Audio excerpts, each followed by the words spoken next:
Today on the Daily Dose, the expensive flight of the Spruce Goose. During World War II, German U-boats wreaked havoc on Allied convoys as they ferried men and war materiel into the battlegrounds of Europe. As a result of these heavy losses, the U.S. government signed a contract with Hughs Aircraft Company to build a massive float plane that could carry 750 troops or two 30-ton M4 Sherman tanks over the Atlantic. The man contracted by the U.S. Department of Defense to design and build the H-4 Hercules was a larger-than-life figure named Howard Hughs, who was a pilot, plane maker, and film producer. While the contract was signed in November 1942, it wasn't until 1944 before construction began, almost a year after the U-boat threat had been largely eradicated and the plane no longer needed. Built entirely of wood due to wartime shortages of aluminum, Washington finally had enough and canceled the project. But Hughes's vigorous lobbying campaign reached an agreement with lawmakers that one airplane could be completed. 2 years later, parts of the massive plane were moved to an assembly site near Long Beach Harbor, where more delays in final assembly caused more rumblings in Washington.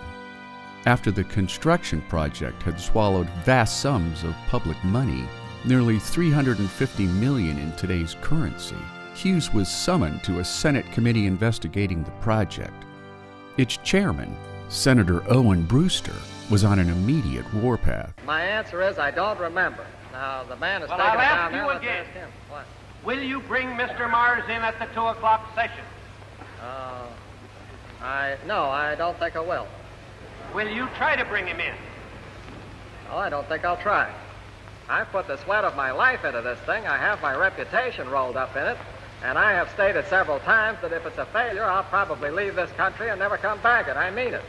On November the 1st, 1947, the Spruce Goose, or Flying Lumber Yard as critics nicknamed the behemoth, conducted taxiing trials with approximately 40 reporters and engineers aboard. After several faster and faster taxi runs, with Hughs in the pilot's seat, he unexpectedly called for 15 degrees flaps down, throttling up the 8-engine plane for its only time aloft. The Spruce Goose never flew again, but it remains to this day the biggest aircraft ever built.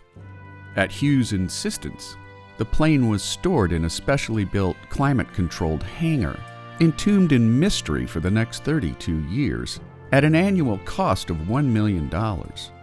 After Hughs passed away in 1976, the plane was put on display in Long Beach Harbor next to the Queen Mary, until she was moved to McMinnville, Oregon in 1993, where she resides at the Evergreen Aviation and Space Museum.